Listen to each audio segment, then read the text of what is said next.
বছর ঘুরে আমাদের মাঝে আবার এসেছে পবিত্র ঈদুল আজহা। শীঘ্রই দেশে ফিরছেন শেখ হাসিনা, জানালেন তিনি নিজেই। বেশ ভয়াবহ ঘটনা, সেই ঘটনার পরিপ্রেক্ষিতে অনেক কিছু ঘটতে পারে।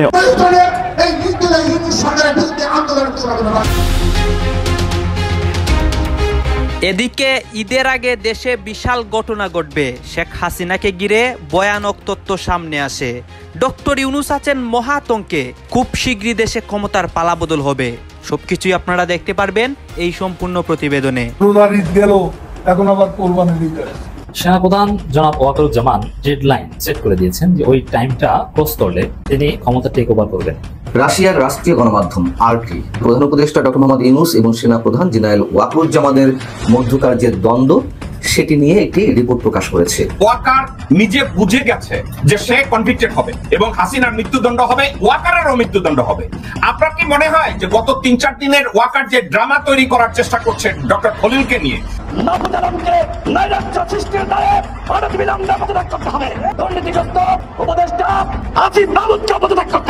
এই মুহূর্তে বাংলাদেশ এই দেশটির স্বাধীনতা এবং সার্বভৌমত্ব হুমকির মুখে, কারণ নির্বাচিত কোনো সরকার নেই। এরপর ডক্টর মোহাম্মদ ইউনূসের আমলে বেশ কিছু কর্মকাণ্ড হয়েছে। রাজনীতি কাকে বলে, রাজনীতি কত প্রকার ও কি কি তা শিখিয়ে দিবে ডক্টর মোহাম্মদ ইউনূস।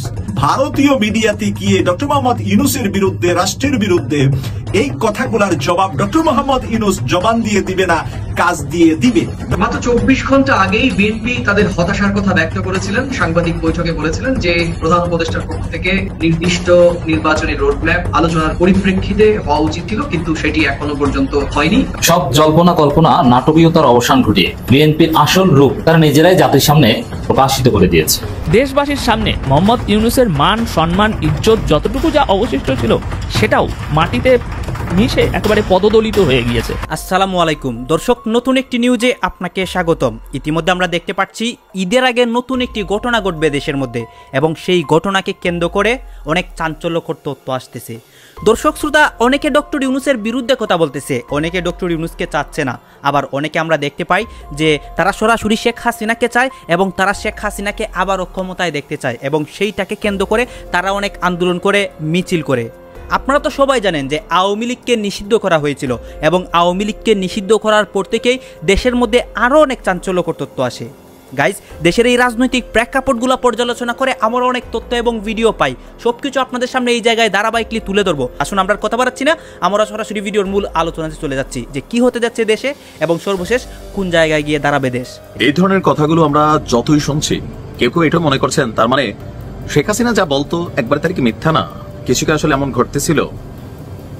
যদি তাই না হয়, তাহলে এই মুহূর্তে ডক্টর মোহাম্মদ ইউনূসের কাছে বিএনপি যে বিষয়গুলোর ব্যাখ্যা চেয়েছে, বা ডক্টর মোহাম্মদ ইউনূসের এই সরকার অনেক কিছুই রাজনৈতিক দলগুলোর সাথে আলাপ আলোচনা না করে অনেক সিদ্ধান্তে পৌঁছে যাচ্ছিলেন, কিন্তু রাজনৈতিক দলগুলোর বাধার মুখে আবার সে সিদ্ধান্ত পরিবর্তন করছেন। এই যখন সিচুয়েশন, তখন দেশের মানচিত্র পরিবর্তন করতে চাইলে অন্তর্বর্তী সরকারকে তা ব্যাখ্যা করার আহ্বান জানিয়েছেন। আপনি শব্দটার ওজন বুঝছেন? দেশের মানচিত্র পরিবর্তন করতে চাইলে মির্জা আব্বাস মনে করছেন এই মুহূর্তে বাংলাদেশ এই দেশটির স্বাধীনতা এবং সার্বভৌমত্ব হুমকির মুখে, কারণ নির্বাচিত কোনো সরকার নেই। এরপর এই ডক্টর মোহাম্মদ ইউনূসের আমলে বেশ কিছু কর্মকাণ্ড হয়েছে, যেগুলো নিয়ে আলোচনা চলছে। মির্জা আব্বাস বলছেন যে সেন্ট মার্টিন করিডোর, মানবিক corridor, Sajek, DP World, Sterling দিয়ে আমরা বুঝি কি করতে চাচ্ছেন। স্টার্লিং বেসিক্যালি তিনি এনেছেন আরাকান আর্মির জন্য। অনেক বড় অভিযোগ, স্টার্লিংকের যে নেটওয়ার্ক এটা বাংলাদেশে চালু হয়েছে। তো স্টার্লিং কেন? মির্জা আব্বাসের বক্তব্যের আসলে তিনি কোনটা বোঝাতে চেয়েছেন, বিষয়টা এরকম হতে পারে যে ধরেন মিয়ানমারের সাথে বা আরাকান আর্মির সাথে আমাদের যে স্টেটের অংশে বর্ডার আছে, আশেপাশে বাংলাদেশ সীমান্তে কয়েকটা স্টারলিংকের কানেক্টিভিটি আসতে পারে, আরাকানের ওদিকে নেওয়ার সুযোগ হতে পারে, সম্ভবত এরকম কিছু বুঝাইছেন। তারপর তিনি বলছেন করিডোর কার জন্য? এখান দিয়ে আরাকান আর্মির মাল মশল্লা যাবে। সেন্ট মার্টিন কার জন্য? বিদেশি কোনো সেবাদাসদের হাতে তুলে দেওয়ার জন্য। আপনি চিন্তা করেন, এখানে সেন্ট মার্টিন ইস্যু বা বিদেশি শব্দগুলা আওয়ামী লীগের সময় শেখ হাসিনা বরাবরই বলতো যে একটা বিদেশি শক্তি চায়, সাদা চামড়া লোক আসছিল, তিনি রাজি হন নাই, যার কারণে তার সরকার পতন হয়েছে। ইভেন তিনি এই খেলাতে ডক্টর মোহাম্মদ ইউনূসকেও তিনি মনে করেন যে তিনি একটা বড় ধরনের ভূমিকা রেখেছেন দূর থেকে। তো এখন বিএনপি বলছে, মানে বিএনপির স্থায়ী কমিটির সদস্য মির্জা আব্বাস সাহেব বলছেন যে অন্তর্বর্তী সরকার দেশের জনমানুষের আকাঙ্ক্ষিত সরকার, আস্থার সরকার ছিল, কিন্তু এই সরকারের কাছ থেকে আমরা কিছুই পাইনি। এই সরকারের মধ্যে বেশিরভাগ এদেশের নাগরিক নয়। সংস্কার করে নির্বাচন দেবে, কিন্তু তারা 9 মাসেও সংস্কার করতে পারেনি, 9 বছরেও পারবে না। কঠিন সিদ্ধান্ত নেবে, কি সিদ্ধান্ত নেবে তারা তা জানে। এখন এই যে ভয়ঙ্কর ভয়ঙ্কর অভিযোগ, ওনার বক্তব্য, আপনারা মনে করছেন আমরা বুঝি না? আমরা বুঝি। সেন্ট মার্টিন দ্বীপ করিডোর, দ্বিতীয় ওয়ার্ল্ড, স্টার্লিং দিয়ে কি করছেন আমরা মনে করছেন বুঝি না? আমরা বুঝি। দেশের মানুষকে বোকা ভাববেন না। দেশপ্রেমিক মানুষের ভেতর ভীতির সঞ্চার হয়েছে। আমরা কথা বললেই কাজ শেষ করার কথা বলেন। আমরা জানি কোনো কাজ শেষ করতে পারবেন না। এই সরকারের মাথা থেকে আগা পর্যন্ত পচন ধরেছে। কিছু লোক ইচ্ছাকৃতভাবে চাঁদাবাজি করছে আর এদের প্রতিহত করার আহ্বান জানিয়েছেন। এখন আস্তে আস্তে কনফ্লিক্টে কোথায় যাচ্ছে? জাতির মধ্যে বড় একটা অংশ কিন্তু পরে বিশ্বাস করেই নিবে। রাশিয়ার রাষ্ট্রীয় গণমাধ্যম আরটি আমাদের প্রধান উপদেষ্টা ডক্টর মোহাম্মদ ইউনূস এবং সেনা প্রধান জেনারেল ওয়াকরুজ্জামানের মধ্যকার যে দ্বন্দ্ব, সেটি নিয়ে একটি রিপোর্ট প্রকাশ করেছে। এবং যেহেতু আরটি রাশিয়ার রাষ্ট্রীয় গণমাধ্যম, সেই হিসেবে বাংলাদেশের বর্তমান যে রাজনৈতিক পরিস্থিতি, বিশেষ করে সাম্প্রতিক সময়ের যে তুমুল আলোচিত ইস্যু করিডোর, সেই সম্পর্কে তাদের মনোভাবে নানান ধরনের ইঙ্গিত আমরা পেতে পারি। এখন আরটি যে রিপোর্টটি করেছে সেটিকে রেফারেন্স হিসেবে নিয়েছে, আবার মানে যেটিকে কেন্দ্র করে করেছে প্রধান উপদেষ্টার যে অফিসিয়াল এক্স হ্যান্ডেল, সেখানে একদিন আগে একটি পোস্ট করা হয়েছে সেনা প্রধান এবং ডক্টর মোহাম্মদ ইউনূসের মধ্যকার যে দ্বন্দ্ব, সেই সম্পর্কে দোষারোপ করা হয়েছে সম্পূর্ণভাবে ভারতীয় গণমাধ্যমকে। এক্স হ্যান্ডেলের এই দাবিটি কতখানি যৌক্তিক সে বিষয়ে খণ্ডন করব। তার আগে সেখানে কি বলা হয়েছে, আরটি যেটি তুলে ধরেছে সে সম্পর্কে আপনাদেরকে একটু সংক্ষেপে বলি।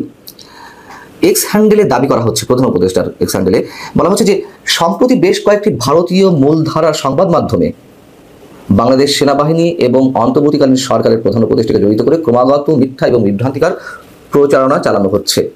যেখানে অভিযোগ করা হয়েছে, মানে এই গণমাধ্যমগুলোতে, বাংলাদেশ সেনাবাহিনী প্রধান জেনারেল ওয়াকরুজ্জামান প্রধান উপদেষ্টা মোহাম্মদ ইউনূসকে ক্ষমতা থেকে অপসারণের জন্য সব ধরনের চেষ্টা করে যাচ্ছেন। ইউনূসের অন্তর্বর্তীকালীন সরকারকে চ্যালেঞ্জ করার জন্য সেনাপ্রধান সাংবিধানিক ফাঁকফোকর বিবেচনা করছেন। এসব রিপোর্ট এবং নিবন্ধে দাবি করা হয়েছে যে যদি ইউনূসের কাছ থেকে ক্ষমতা হস্তান্তর ব্যর্থ হয়, তাহলে সেনাপ্রধান বাংলাদেশের রাজনীতিতে একটি নরম দখলের জন্য চাপ দিতে পারেন, যার ফলে রাষ্ট্রপতি মোহাম্মদ শাহাবুদ্দিনকে জরুরি অবস্থা ঘোষণা, অন্তর্বর্তীকালীন সরকার ভেঙে দেওয়া এবং নির্বাচন দ্রুত করার জন্য চাপ দেওয়া হতে পারে। এগুলো ভারতীয় গণমাধ্যমে উল্লেখ করা হচ্ছে, সেটি প্রধান উপদেষ্টা এক্স হ্যান্ডেলে তুলে ধরা হয়েছে। এখন এইগুলোকে সামনে নিয়ে এসে আরটি যেটা বলছে রাশিয়ার গণমাধ্যম, যে ডক্টর মোহাম্মদ ইউনূস ভারতীয় গণমাধ্যমকে ভুল তথ্য ছড়ানোর অভিযোগে অভিযুক্ত করলেও তার এবং সেনাবাহিনীর মধ্যে যে ক্রমবর্ধমান বিভেদ, সেই সাথে দেশের রাজনৈতিক দলগুলোর মধ্যে ক্রমবর্ধমান বিভেদ সম্পর্কে নানান গুঞ্জন বাংলাদেশি গণমাধ্যম এবং আন্তর্জাতিক সংবাদ মাধ্যমগুলোতে প্রতিনিয়ত প্রকাশ হচ্ছে। আরটি কিন্তু তাদের মন্তব্যটি জানিয়ে দিল এবং প্রতিবেদনগুলো ইঙ্গিত দিচ্ছে যে নির্বাচন অনুষ্ঠান করতে বিলম্ব সৃষ্টি হলে অসন্তোষ বাড়বে। এর মাধ্যমে আমরা দুটো জিনিস দেখতে পাচ্ছি, যে ডক্টর মোহাম্মদ ইউনূস পদত্যাগের বিষয়ে যে নাটকটা করেছে, আমরা যেটা বলছিলাম ভাবছিলাম সেটাই, সেই বিষয়টা নিয়েই বিএনপি এখন পুরোপুরি খোলাখুলি কথা বলেছে। মানে তিনি পদত্যাগ করতে গিয়েছিলেন, এটা যে একটা সম্পূর্ণ মিথ্যে ভাঁওতাবাজি, উনি যে কত বড় একটা চিটিংবাজ, সেই চিটিংবাজির আন্ডারে এই পদত্যাগের নাটক হয়েছে। তো সেই বিষয়টাই আমরা নই, বিএনপির বড় একজন বিশিষ্ট নেতা তিনি তার মুখ থেকে পরিষ্কার করে দিয়েছে, যার ফলে দেশবাসীর সামনে মোহাম্মদ ইউনূসের মান সম্মান ইজ্জত যতটুকু যা অবশিষ্ট ছিল সেটাও মাটিতে মিশে একেবারে পদদলিত হয়ে গিয়েছে। নাম্বার 1। নাম্বার 2, আমরা জানি যে ডক্টর মোহাম্মদ ইউনূস এখন জাপানে আছে। তো গতকাল জাপানের সাবেক প্রধানমন্ত্রীর সঙ্গে সাক্ষাৎকালে তিনি কিছু বলেছেন নির্বাচন নিয়ে। অন্যদিকে আমরা এটাও জানি যে গতকাল দেশের মাটিতে বিএনপি ঢাকায় একটা বিশাল জনসমাবেশ করেছে, যেখানে তারেক রহমান থেকে শুরু করে আপনার বিএনপির সমস্ত বলিষ্ঠ নেতারা উপস্থিত ছিল। তো সেই জনসমাবেশ থেকে বিএনপি হুঙ্কার দিয়েছে, ভাই রীতিমতো হুঙ্কার, যে হতেই হবে। এতদিন যেটা বিএনপি বলে আসছিল যে ডিসেম্বরের মধ্যে নির্বাচন চাই, নির্বাচন দিতে হবে, কাল একেবারে মারমার কাট অবস্থা হয়ে গিয়েছে। অন্যদিকে জাপানে মোহাম্মদ ইউনূস সেই এক জায়গায় বসে রয়েছে। তো আসুন বিষয়টা আমরা একটু খোলসা করে পরিষ্কার করে বুঝি কে কী বলেছে। এবং আমি যেটা আগেই বলে আসছিলাম আপনাদেরকে, যে নির্বাচনের সময় যত এগিয়ে আসবে, বিএনপি আর এই অন্তর্বর্তী সরকার এবং এই অন্তর্বর্তী সরকারের পিছনে থাকা এনসিপি, এই 3 গোষ্ঠীর মধ্যে, এই 3 দলের মধ্যে, এই 3 রাজনৈতিক চেতনার মধ্যে একটা ব্যাপক সংঘর্ষ দেখা যাবে। মাঠ পর্যায়ে ব্যাপক একটা ক্যাচ্ছা কাণ্ড শুরু হয়ে যাবে। তো সেই বিষয়টারই শুভরাম্ভ বলতে পারেন, সেই বিষয়টারই একটা শুরুয়াত বলতে পারেন হয়ে গিয়েছে গতকালই। দর্শক জানেন আপনারা যে ডক্টর মোহাম্মদ ইউনুস গতকাল বেলা 2টোর দিকে টোকিওতে পৌঁছেছেন এবং গতকাল জাপানের সাবেক প্রধানমন্ত্রীর সঙ্গে সাক্ষাৎকালে তিনি বলছেন নির্বাচনের বিষয়ে যে ডিসেম্বর থেকে আগামী জুনের মধ্যে জাতীয় নির্বাচন অনুষ্ঠান হবে সেটার অঙ্গীকার পুনর্ব্যক্ত করেছেন এবং পরবর্তীতে তার পরবর্তী কথায় তিনি বলছেন যে কোনো পরিস্থিতিতে আগামী বছরের জুনের মধ্যে বাংলাদেশে সাধারণ নির্বাচন অনুষ্ঠিত হবে, যা বর্তমান সরকারের গৃহীত সংস্কার কার্যক্রম এগিয়ে নিতে সহায়ক হবে। এখন তিনি যে কী সংস্কার করছে সেটা উনি ছাড়া আর কেউ জানে না, দেশের মানুষ কেউ জানে না কী সংস্কার হচ্ছে। না একটা রাস্তাঘাট হয়েছে, না দেশের একটা কোনো উন্নতির কোনো মডেল তৈরি হয়েছে, না শিক্ষা খাতে, না ব্যবসায়িক খাতে, না শিল্প খাতে, না সমাজ কল্যাণের দিক থেকে কোনো জায়গায় কোনো একটা কিছু করেছে আমরা কেউ দেখতে পাচ্ছি না। সব জল্পনা কল্পনা নাটকীয়তার অবসান ঘটিয়ে বিএনপির আসল রূপ তারা নিজেরাই জাতির সামনে প্রকাশিত করে দিয়েছে। দিবালোকের ন্যায় স্পষ্ট এই বিএনপি খালেদা জিয়ার বিএনপি নয়, এই বিএনপি জিয়াউর রহমানের বিএনপি নয়। এই বিএনপি খালেদা জিয়া এবং শহীদ প্রেসিডেন্ট জিয়াউর রহমানের বিএনপি থেকে অনেক অনেক দূর সরে গিয়েছে। আজকে আমি যে দেখাবো আপনি অবাক হবেন যে কোন বিএনপি। আওয়ামী লীগ এবং বিএনপির মধ্যে কোনো পার্থক্য নেই। দর্শক, বিএনপি কি চাচ্ছে, কি করছে, তাদের আদর্শ কি, তাদের ফিলোসফি কি, দর্শন কি? তারা কি সেই পুরনো মাল্টি পার্টি ডেমোক্রেসিতে বিশ্বাস করে, না আওয়ামী লীগের সন্ত্রাসী রাজনীতি বিশ্বাস করে? আওয়ামী লীগ যেরকম দেশে দুর্বৃত্তায়নের রাজনীতি কায়েম করেছিল, বিএনপি হুবহু কি সেই পথে হাঁটছে না? এবং আওয়ামী লীগ যেরকম ভারতের দালালি করতে যে প্রতিপক্ষকে পাকিস্তানের দালাল, এমনকি খালেদা জিয়াকে আইএসআই এজেন্ট নানান কিছু বলতো, সেম অ্যাপ্রোচ হাতে নিয়েছে বিএনপি। এবং নিজেদের ভারতের দালালি ঢাকতে প্রতিপক্ষকে আইএসআই এজেন্ট, পাকিস্তানপন্থী এগুলো বলবে, এই রাজনীতি শুরু করেছে। তারেক রহমান যে লিখিত বক্তব্য দেন, নাকি তারেক রহমান নিজের না লিখে দেয়, আপনি পার্থক্য করতে পারবেন না। দর্শক, সবাই বিএনপি নেতারা। বিএনপির একটা কি তারুণ্য সমাবেশ নাকি হয়েছে, অনেকে বলছেন লোক ভাড়া করে এনেছে, কারণ মাঠে লোক দেখা গেছে ভালোই, দেশের বিভিন্ন বা সারা দেশ থেকেই তারা এসেছে, যদিও বলে কয়েকটা জেলা মিলে, আসলে দেশব্যাপী একই জেলার লোক সব জায়গায় যায়। কিন্তু ফেসবুকে তাদের লোক নাই, লাইক কমেন্ট নাই। এরা তো তরুণ, এরা ফেসবুক চালায় না, সব তরুণরাই ফেসবুক চালায়, বস্তি ছেলেরাও ফেসবুক চালায়। সমস্যা হচ্ছে লোক ভাড়া করে আনলে তারা তার ফেসবুকে লাইক কমেন্ট দিবেন না। ফেসবুকে লাইক কমেন্ট করানোর জন্য তো আলাদা বট রিয়াক্ট কিনতে হয় টাকা দিয়ে। আপনি 200 টাকা দিয়ে সমাবেশে নেবেন আর ফেসবুকেও তাদের মাধ্যমে লাইক কমেন্ট করাবেন, এই দুইটা এক হয় না। ফেসবুক হচ্ছে প্রকৃত সমর্থকরা থাকে, তারা দলের পক্ষে লড়ে। তো দর্শক, এই যে বিএনপি ছাত্র দল, তাদের আসল রূপটা কি? তারেক রহমান নিজেই তার আসল রূপ ফাঁস করে দিয়েছেন। ছাত্র দল, স্বেচ্ছাসেবক দল, সবার রূপ ফাঁস হয়ে গিয়েছে। আমরা প্রথমে ছাত্র দলেরটা বলি। ছাত্রদল সভাপতি আমাদের যাত্রাবাড়ি সেক্টর কমান্ডার রাকিব চাচ্চু বলেছেন যে ছাত্রদলের ধৈর্যের পরীক্ষা নেবেন না, কাউকে শান্তিতে থাকতে দিব না। এই যে কথাটা, কাউকে শান্তিতে থাকতে দিব না, এবং গুপ্ত রাজনীতি যারা করে, মানে শিবিরকে বলে গুপ্ত রাজনীতি। অথচ আমি এই ব্যাখ্যা অনেকবার দিয়েছি, শিবির যতটুকু গুপ্ত রাজনীতি করতো ততটুকু গুপ্ত রাজনীতি সেম ছাত্রদল করতো, কোনো পার্থক্য নেই। আর শিবির এখন ওপেন রাজনীতি। এখন শিবিরের জনশক্তি তো আর ছাত্রদলের মতো 2-4টা বা ভাড়া করা না। এখন শিবির তো আর সব জনশক্তিদের গায়ে শিবির সিল লাগিয়ে দিতে পারে না। এই জন্য ওদের কাছে মনে হয় যে এরা গুপ্ত রাজনীতি করে। কারণ এরা ঢাকা বিশ্ববিদ্যালয়ে দেখে সংবাদ সম্মেলনে বা কমিটিতে দেখে 14 জন শিবির, অথচ ঢাকা বিশ্ববিদ্যালয়ে ছাত্র সংসদ নির্বাচন হলে শিবির পূর্ণ প্যানেলে বিজয়ী হবে। মানে এই আশঙ্কা থেকে, এই ভয় থেকে তারা শিবিরকে গুপ্ত সংগঠন বলছে। কারণ সব শিবিরকে তো চেনে না, আর সব শিবিরকে চেনা সম্ভব নয়। শিবিরের এত ফাও কাজ নেই যে নিজেকে চিনিয়ে বেড়াবে। শিবিরের কাজ হচ্ছে পড়াশোনা করা। তারা সবাই সংবাদ সম্মেলনে ওই 14 জন থাকবে। মিছিল করলে তখন দেখবেন যে কতজন। তাও শিবিরের মিছিলের ক্যাটাগরি আছে, যে কোন মিছিলে কোন পর্যায়ের লোকজন যাবে, সবাই সব মিছিলে যায় না। যাই হোক দর্শক, ছাত্র দলের আসল রূপ একটা হচ্ছে তারা প্রতিপক্ষকে শান্তিতে থাকতে দিবে না। এর মানে কি? তারা নাশকতা করবে, তারা সন্ত্রাস করবে, তারা হামলা করবে, তারা লাশের রাজনীতি করবে। 4 দিনের সফরে জাপান গেলেন অন্তর্বর্তী সরকারের প্রধান উপদেষ্টা মোহাম্মদ ইউনুস।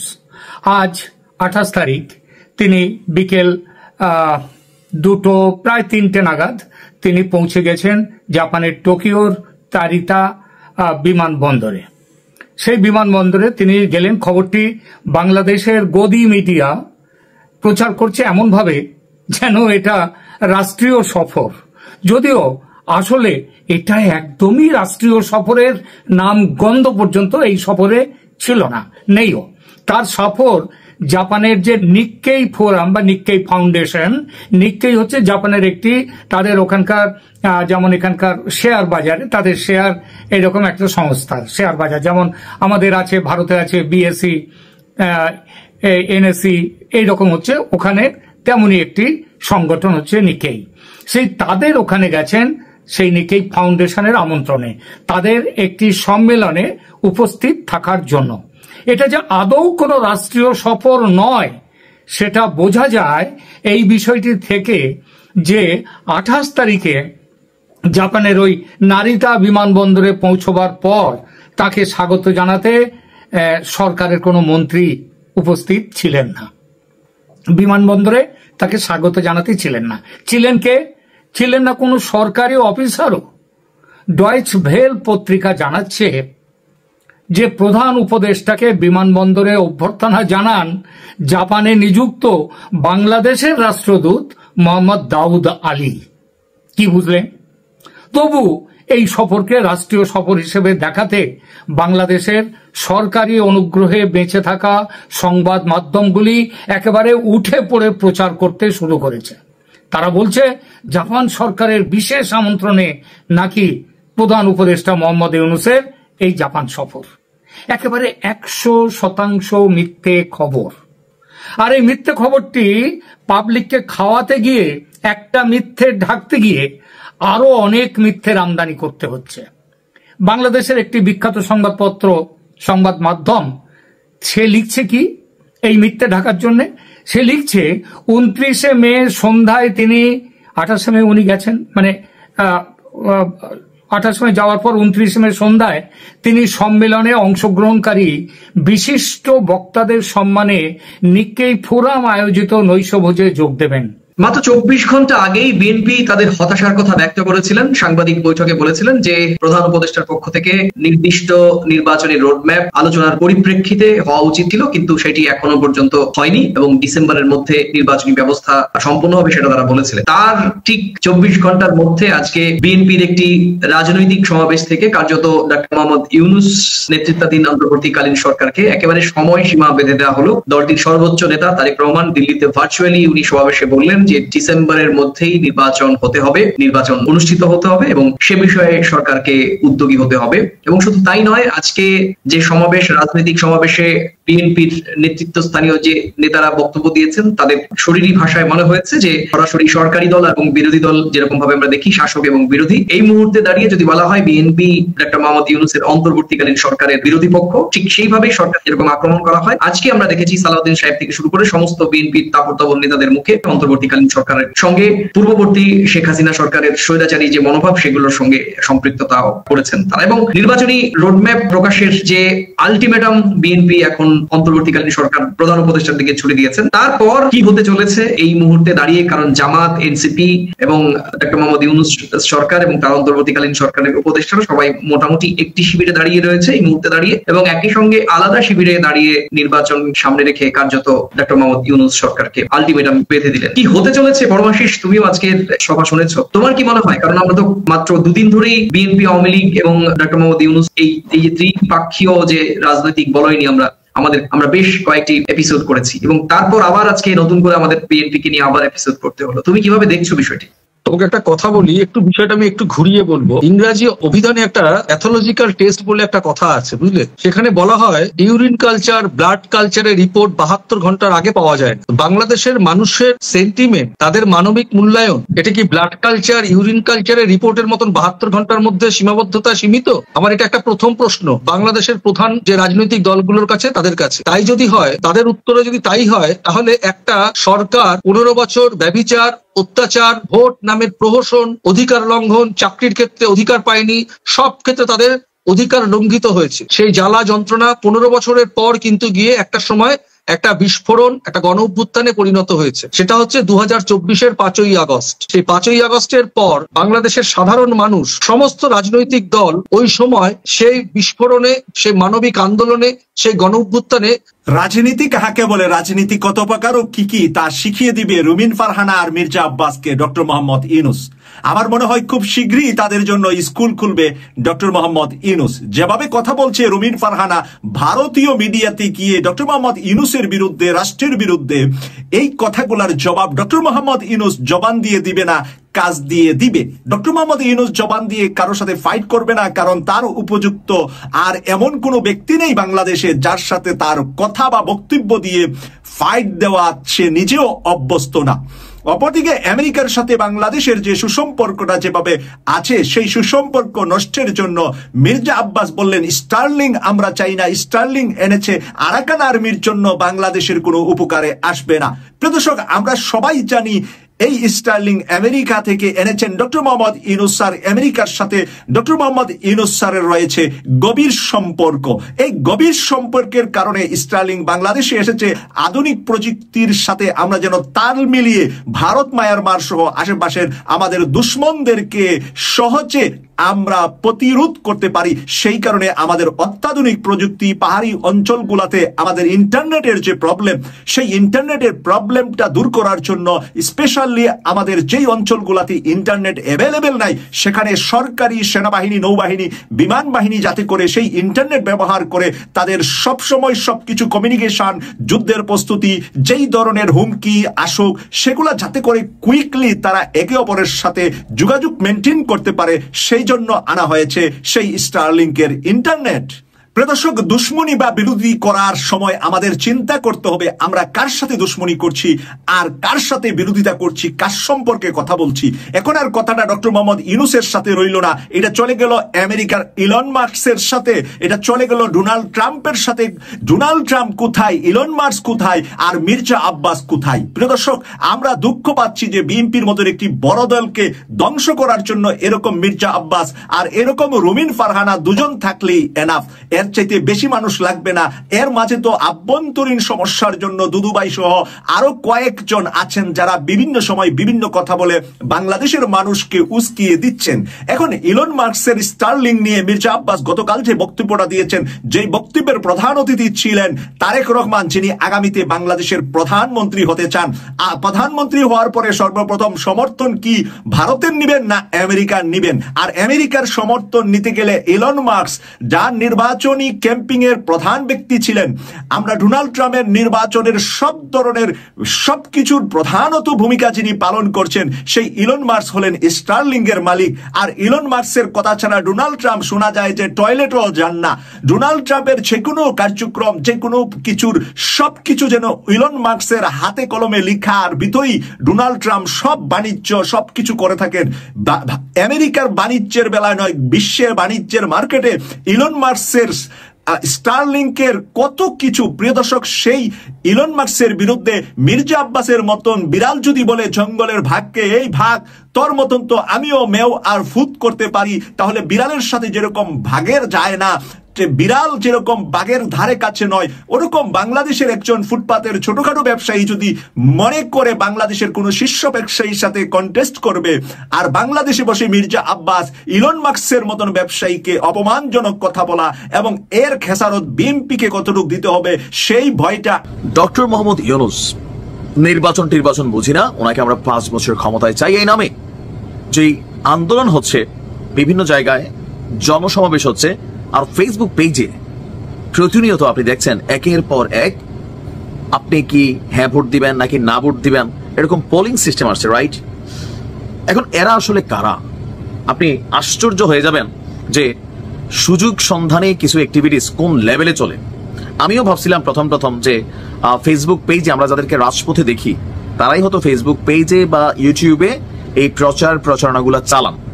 রাজপথে যারা আছে এদের মধ্যে কিছু পরিচিত মুখ আছে যারা অন প্র্যাকটিক্যাল ফিল্ডে কাজ করছেন, কিন্তু ফেসবুকে আপনার সামনে যেটা পোল আসতেছে বা আপনি চান কিনা ডক্টর মোহাম্মদ ইউনূসকে এরকম নানান ইভেন্ট বা বিভিন্ন জিনিস খোলা হয়, এরা কারা? আমাদের আলোচনার বিষয় হচ্ছে রাজপথের না, অনলাইনে। এখন যোগটা অনলাইনের, আপনি একটা লাইক মারছেন, হ্যাঁ মারছেন, না মারছেন, একটা জনমত আমরা দেখছি যে তৈরি হচ্ছে। আবার এটা নিয়ে খুশি হইয়া স্বরাষ্ট্র উপদেষ্টা সিলেট গিয়া ওনারা নাকি কে বলছে আপনারা মানুষ চায় আমরা 5 বছর থাকি, এগুলো তো অনেকে বিশ্বাসও করতেছে। আসুন দেখি ফেসবুক কি বলছে যে এই কাজগুলা কারা করছে। ডিসমিস ল্যাব ফেসবুকের বিভিন্ন বিষয় নিয়ে তারা অনুসন্ধান করে। ডিসমিস ল্যাবের অনুসন্ধান হচ্ছে অধ্যাপক ইউনূসকে 5 বছর ক্ষমতায় চেয়ে কারা কেন ফেসবুকে বিজ্ঞাপন দিচ্ছেন, মানে আপনি একটা পোস্ট করে পেজ থেকে $50, $100, $20 খরচ করলেন যেন 10,000 মানুষের কাছে, 10 লক্ষ মানুষের কাছে যায়, একটা জনমত তৈরি হয়। তো সেখান থেকে অনেকে ভাবছিল এটা কি পলিটিক্যাল মুভমেন্ট? না, আশ্চর্য হবেন। বলা হচ্ছে যে ডক্টর ইউনূসকে 5 বছর ক্ষমতায় চেয়ে যে প্রচার চালানো হচ্ছে, অনেক বাণিজ্যিক ফেসবুক পেজ তাদের লাইক এবং ফলোয়ার বাড়াতে এই প্রচারণাটা চালিয়ে যাচ্ছে। ভাবা যায়। আপনি দেখেন এখানে রিপোর্টটা, রাজনৈতিক বার্তার প্রচারকারীদের মধ্যে রয়েছেন ফেসবুক পেজের মাধ্যমে খাবার, প্রসাধনী, পোশাক বিক্রির বিজ্ঞাপনদাতারাও। ফেসবুকের মূল প্রতিষ্ঠান মেটার নজরদারির ঘাটতির সুযোগে আপনার এই ধরনের অ্যাক্টিভিটিস করছে। আপনার দেখা গেছে যে ডক্টর ইউনূসকে 5 বছরের জন্য চান শুধু ফেসবুকে লাইক বাড়াতে। শীর্ষক প্রতিবেদনে এসব বিষয় তুলে ধরেছে আপনার ডিসমিস ল্যাব। প্রতিবেদনটি বলছে ফেসবুকের এই প্রচার কোনো রাজনৈতিক দলের পক্ষ থেকে নয়, বরং খাবার, প্রসাধনী, পোশাক কিংবা ব্যক্তিগত ব্লগের প্রচারণা। এইসব বিজ্ঞাপনে অধ্যাপক ইউনূসের নাম এবং ছবি ব্যবহার করে লাইক দেওয়া বা ফলো করারও আহ্বান জানানো হয়। ডিসমিস ল্যাবের অনুসন্ধান বলছে চলতি বছরের এপ্রিলের শুরু থেকে এটা শুরু হয়েছে, আর মে মাসের মাঝামাঝি পর্যন্ত আপনার প্রায় 47টি ফেসবুক পেজ 55টি বিজ্ঞাপন দিয়েছে এই ধরনের। প্রতিটি পেজের সর্বশেষ 20টি পোস্ট পর্যালোচনা করে তাদের নিয়মিত কার্যক্রমে দেখা যায় 90% পেজ আগে কখনো রাজনৈতিক বিষয় নিয়ে পোস্ট দেয়নি। ডিসমিস ল্যাবের প্রতিবেদন বলছে চলতি বছর এপ্রিল মাসে সামাজিক যোগাযোগ মাধ্যমে ডক্টর ইউনূসকে 5 বছরের জন্য ক্ষমতায় দেখতে চাই স্লোগানটি ছড়িয়ে পড়ে। আর আপনার সার্জিস আলম গত 29 মার্চ নিজের ভেরিফাইড ফেসবুক পেজে যখন লিখেন, দর্শক আপনারা তো দেখলেন এখানে কি কথা হচ্ছে। অনেকে কিন্তু অনেক কথা বলতেছে, অনেকে আলোচনা করতেছে, অনেকে সমালোচনা করতেছে। দেশের বিভিন্ন অবস্থা এবং দেশের বিভিন্ন পরিস্থিতি নিয়ে সবাই সবার মন্তব্য প্রকাশ করে এবং তাদের মন্তব্যগুলো দেখে আমরা অনেক কিছু বুঝতে পারি যে দেশের মধ্যে বর্তমানে কি হচ্ছে এবং কি পরিস্থিতিটা চলতেছে। দর্শক শ্রোতা, এখানে কিন্তু আমরা অনেক কিছু তুলে ধরার চেষ্টা করতেছি, সবাই কি বক্তব্য দিচ্ছে। গাইজ, এতক্ষণ আপনাদেরকে আমরা যা কিছু দেখিয়েছি সব কিছু আমরা সোশ্যাল মিডিয়া থেকে সংগ্রহ করেছি। এখানে আমাদের নিজস্ব কোনো মন্তব্য নেই বা নিজস্ব কোনো সিদ্ধান্ত নেই। এই বিষয়গুলো নিয়ে আপনাদের মন্তব্য কি এবং আপনাদের সিদ্ধান্ত কি, এইটা আপনারা অবশ্যই কমেন্ট বক্সে লিখে যাবেন। সর্বশেষ আপনাদের কাছে আমাদের একটা রিকোয়েস্ট থাকবে, আপনারা আমাদের চ্যানেলে নতুন দর্শক হয়ে থাকলে চ্যানেলটি সাবস্ক্রাইব করবেন এবং পাশে থাকা বেল বাটনটি বাজাবেন যাতে করে নেক্সট ভিডিওটা সবার আগে আপনাদের কাছে পৌঁছায়। ধন্যবাদ।